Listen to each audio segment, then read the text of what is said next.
Welcome to the Spring 2021 Virtual Budget and Planning Forum.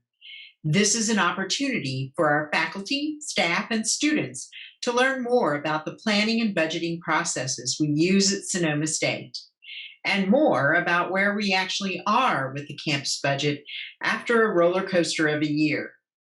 Roller coasters are fun and adventurous in amusement parks, but not so much fun when it comes to ensuring a university like ours has the resources it needs to teach and serve our students, to produce the research and creative activities that make a difference in our world, and to function as a positive economic engine for our region and the state of California. This last year has been particularly challenging, not only because of the pandemic and its impact on our operations, but also because of enrollment, which has been declining for 3 years and took a sharp dive in fall 2020, with many students choosing to go to college closer to home, or to wait for an in-person experience, or to save money given COVID-related job loss.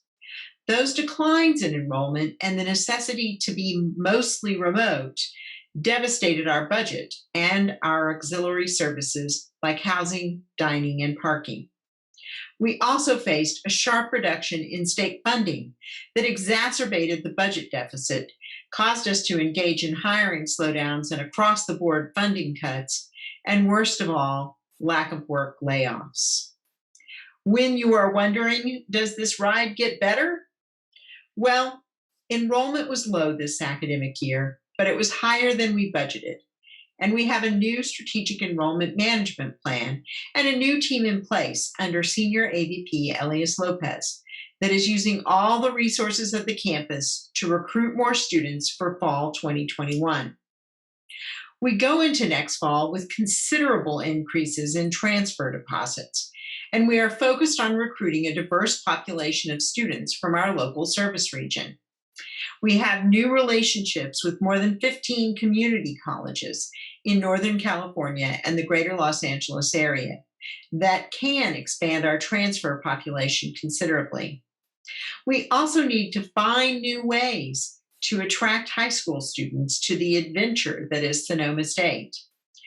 Increasing enrollment is the primary driver of our budget engine. We need to rebuild over the next few years to a stable enrollment pattern that helps us serve a growing population of low-income and historically underserved students. One of the things that we have learned at Sonoma State in the last few years is that the combination of strategic planning and strategic budgeting is key to our financial health as an institution. Just a month ago, we received a commendation from WASC, our institutional accrediting agency, that praised the work we have done to align planning and budgeting and to infuse our core values and strategic priorities into every part of our identity as a campus. That is moving in the right direction. But there is more that we can do. In fall 2021, at the midpoint of our strategic plan, our community needs to take a comprehensive look at the plan and reflect on whether the post-COVID higher education environment we are facing necessitates changes. We also need to think more deeply about how we measure the impact and effectiveness of our initiatives and programs related to strategic plan. That work will position us more intentionally and thoughtfully through the next 4 years to 2025, when our graduation initiative work will be summed up and we will initiate a new strategic planning process. We have to look to the horizon. We have to look long-term at where we are headed as a university. We want to be in the driver's seat, not just going along for a ride. To do that, we must be clear-eyed about the work ahead. We need to focus on our institutional identity and align our budget and spending with that identity. After all is said and done this year, we still have a budget deficit that Laura Lupe will talk about. And the COVID stimulus funding we have received goes first to our students to make it possible for them to finish their degrees, and then to the costs of COVID, which have been considerable. The federal relief money gives us a grace period of 1 year to get our post pandemic financial house in order. So there is hard work ahead as we look at reorganizing, reallocating, and reinvesting in the future of Sonoma State. To be clear, we will have to cut the budget, but we can do it together with an eye to a sustainable, exciting future in which Sonoma State will be more and better for our students and our community. Please join in the work, the thinking, and the doing with collaboration, collegiality, and the commitment to putting our students first. And now I will pass the baton to Laura Lupe for the budget update. Hello, everyone. I'm Laura Lupe, Senior Director for University Budget and Planning. Thank you for joining us for another virtual Budget and Planning Forum. I'll be providing the spring budget update, which will provide you with all of the most current information on our budget planning for the 21-22 budget year. First, I want to update you on the federal stimulus funds that we've received at Sonoma State. There have been 3 federal stimulus bills: CARES, SRSA, and ARPA. And the funding from these stimulus bills for higher education goes into the Higher Education Emergency Relief Fund. So we refer to these funds collectively as HERF funds.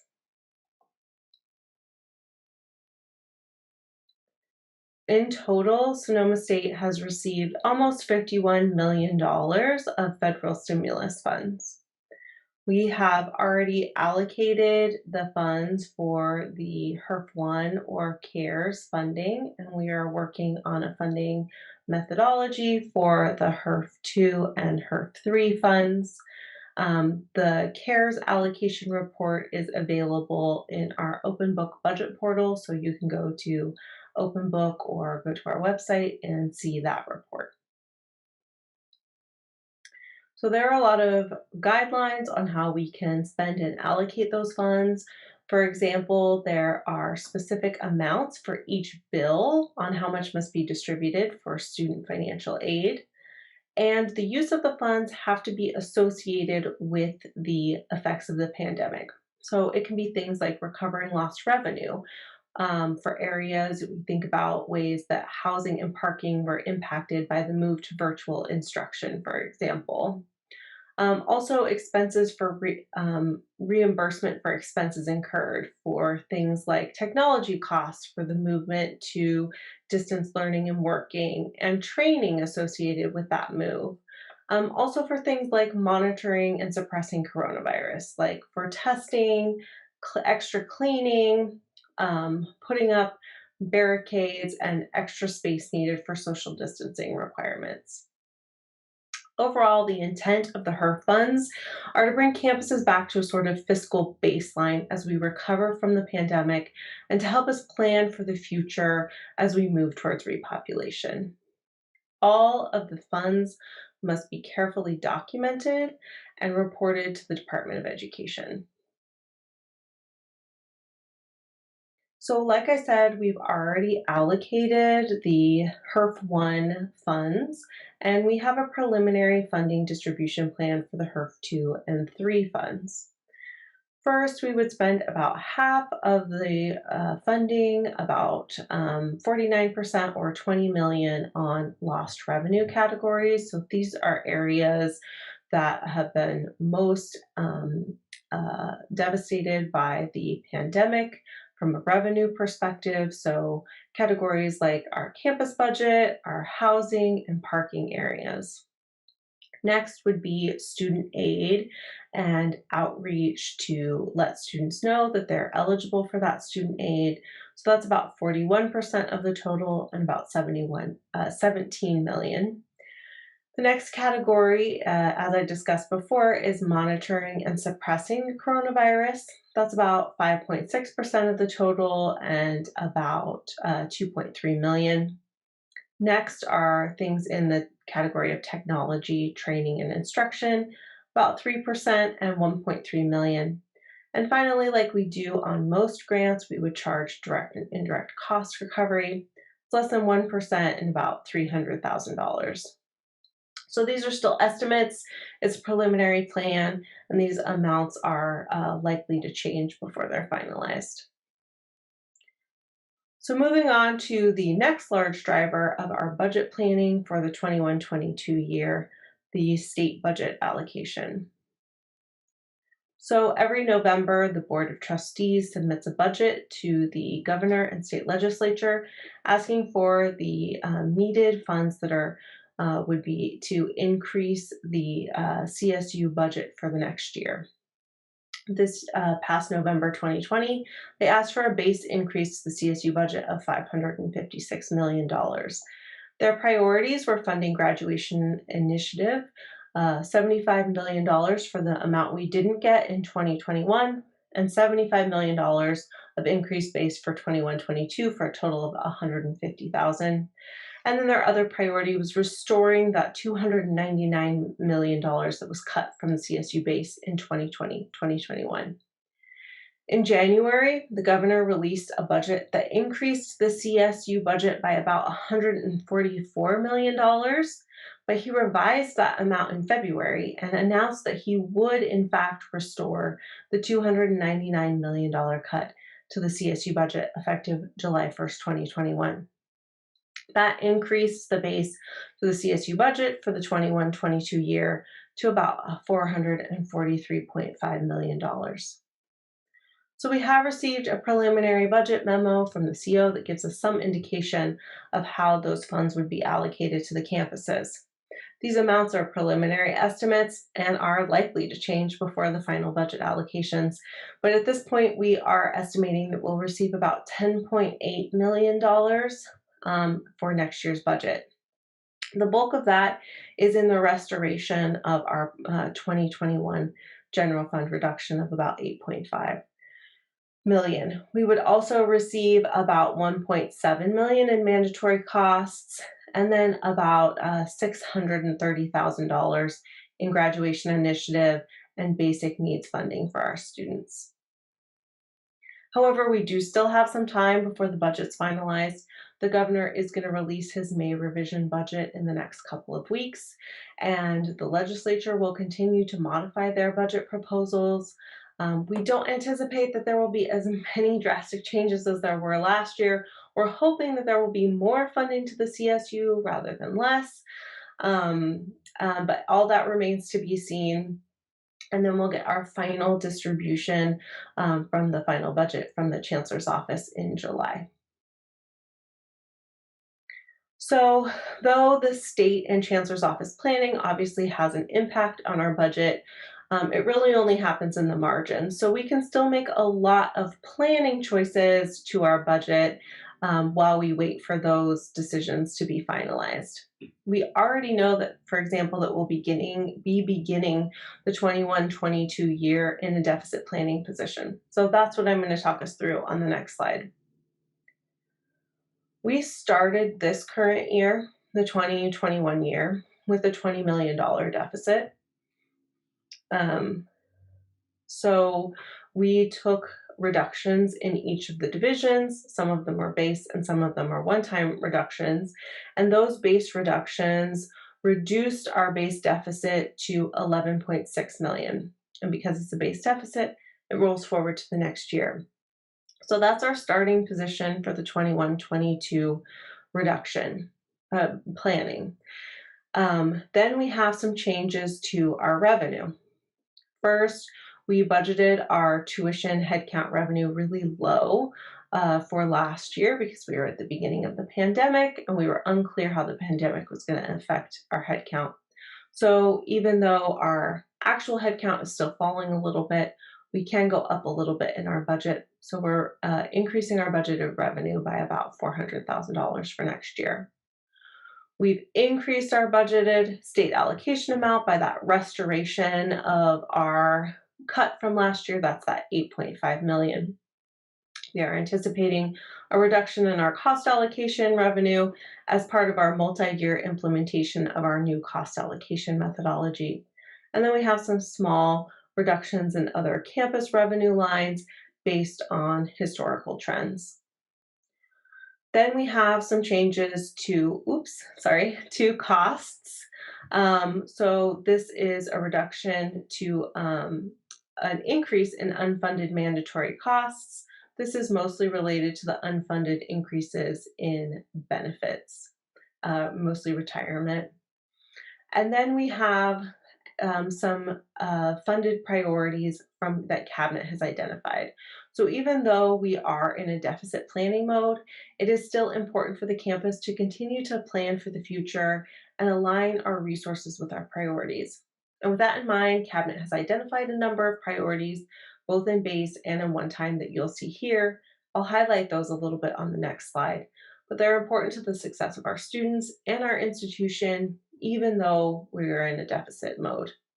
So those items together, the revenue and the costs changes, bring our base deficit to 5.9 million. We have a couple one-time items as well for next year. I'm anticipating a one-time deficit from this year that we need to roll forward and address next year, and then some additional cabinet priorities on the one-time side that brings our deficit for 21-22 to 7.7 million. We anticipate that we'll be able to apply HERF stimulus funds to bridge this deficit for the 21-22 year. That will provide relief. But keep in mind that that base deficit of that 5.9 million does continue forward to the 22-23 year. So when I give this presentation next year, we'll still be talking about this $5.9 million deficit. So we still need to keep our eye on the ball. We still need to continue to plan for it. So we're going to talk a little bit about a multi-year budget in a couple of slides. First, I want to talk about the cabinet priorities. So under the student success area, we're focusing on areas like student health, student mental health, and student well-being, disability student services accommodations, and branding as it's related to recruitment. Under academic excellence and innovation, we have priorities in the area of accessible technology.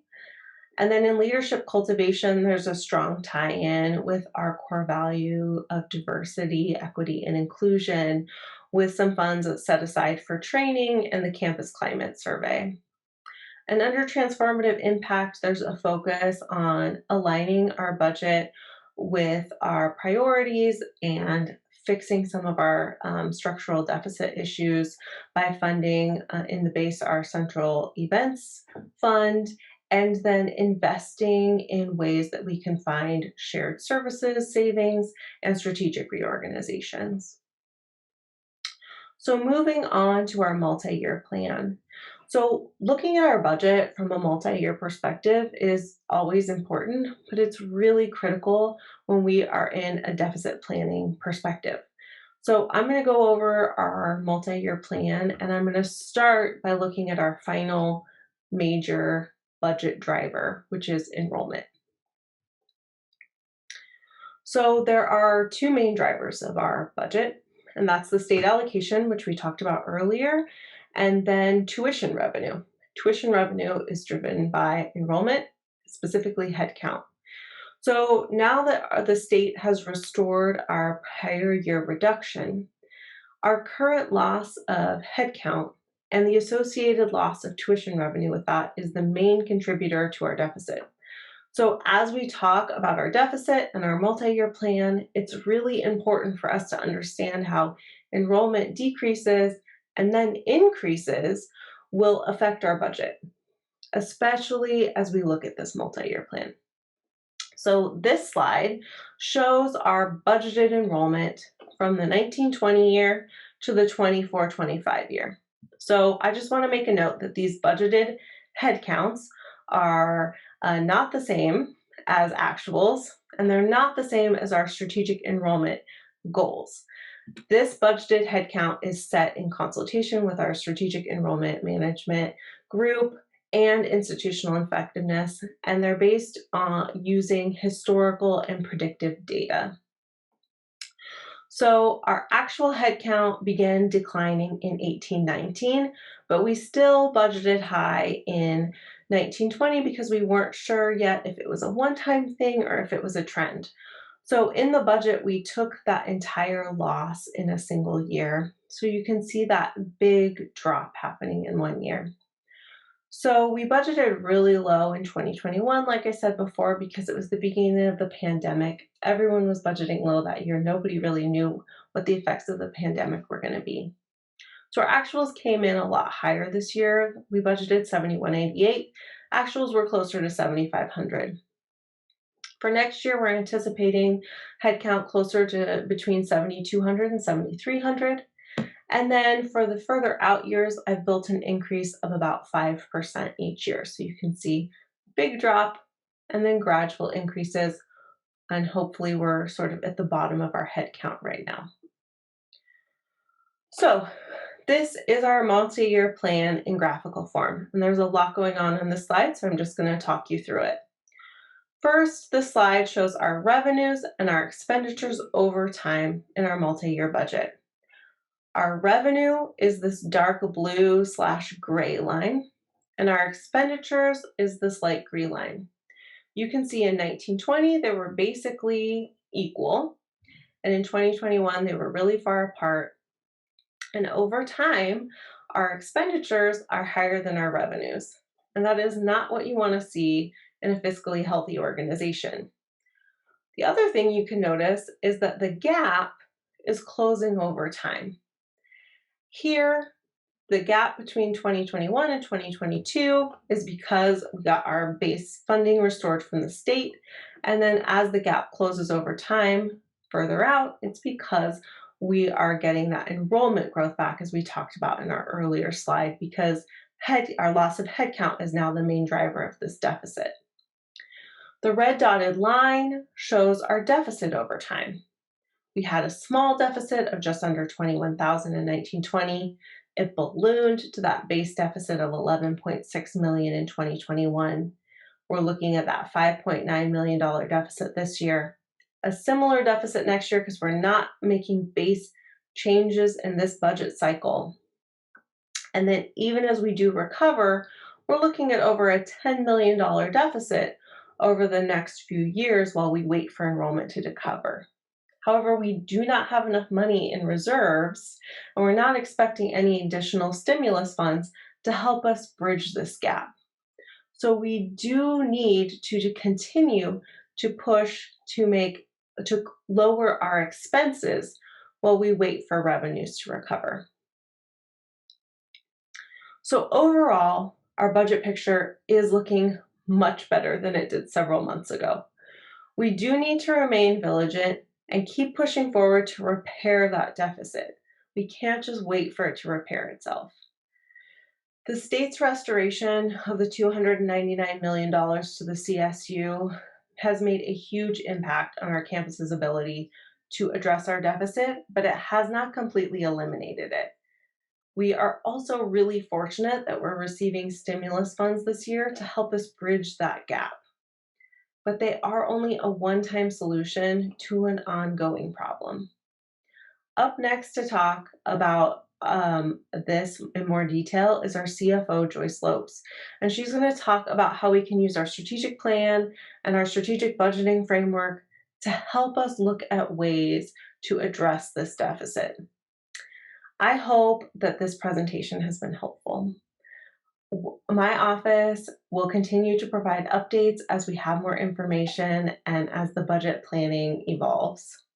Please also visit the budget website for more information and updates, and please have a great day. And thank you for watching our virtual budget forum. Thank you so much. Thank you, Laura, for taking us through the 21-22 budget. That was very helpful. I'm Joyce Lopes, Vice President for Administration and Finance at Sonoma State University, and I'm going to walk you through a few key takeaways. As Laura described, our base deficit will continue into the next fiscal year and will be about $6 to $7 million. And while we have one-time funds to bridge the gap next year, we don't have enough in one-time funds to take us through the multiple number of years it will take for our enrollment revenues to recover. So solving this base deficit will require reducing expenditures and looking at where we can just focus our expenditures on our highest priorities. You've heard me over the years talk about the budget as an iceberg. And this ice below the water is the budget that we've allocated over the past 60 or so years. It's going to be important to take a multi-year approach to focus on that part of the budget and identify which areas are closely aligned to our identity and our strategic plan priorities and core values, and which areas might be able to be reduced, or which initiatives or programs might we be able to let go of as we try to focus the limited resources we have on our highest priorities. You've all probably heard the phrase, do more with less. I'm not sure that that's really attainable. As we move forward, we're going to have to figure out how to do less. Where are there areas where we don't add value? What tasks are we doing that might not be as important? And what can we set aside while we focus again on our strategic plan and our strategic priorities? When we look at dealing with a deficit, often we just think about how do we cut to address that. And while there certainly are some positions that we may reduce, particularly with the early exit program, we may find that there's some vacant positions that we don't need to rehire. It's going to be important to also reinvest in areas that are closely aligned to our strategic plan and to our student success. So while we may fold some positions, we may also add some positions. And in order for us to be strategic, we need to not just look at cutting, we also need to look at how we reinvest. Our strategic plan, as you all recall, is focused on 4 tenets: student success, academic excellence and innovation, leadership cultivation, and transformative impact. And while we acknowledge that facing a multi-year deficit will be challenging, it also gives us the opportunity to look at our strategic plan and reprioritize how we operate. Take a comprehensive look through program review, through shared services approaches, through strategic rehirings of vacant positions to better align our existing resources with our identity and with our priorities. And this is where we ask you to help us with that process. We are going to have a campus budget forum roundtable. So please save the date for May 13th from 10 to 11. An email is forthcoming with information about the Zoom invite. And we want all of you to join us and to share your thoughts, your perspectives, your ideas, and your questions, so together we can look at how to solve this budget deficit. During the budget forum, we will have roundtable breakouts, and these are the questions that we will ask. What did you hear in this forum today that you liked? What did you hear that you'd like to learn more about? What other topics would you like to see in a future forum? How does the information that you learned here help us think strategically about our own unit or division resources, and how we can better align our individual budgets to our campus priorities? And does multi-year budget and enrollment planning help with unit planning? Is it important for units and divisions to understand the university budget and the enrollment forecast and how it might change over time? And how does that align with unit and divisions as they're developing their own budgets? So again, we hope all of you will join us for this campus forum roundtable on May 13th from 10 to 11. And I want to thank each of you for sticking with it and listening and being part of this budget forum. We look forward to seeing you on the 13th. Thank you and have a great day.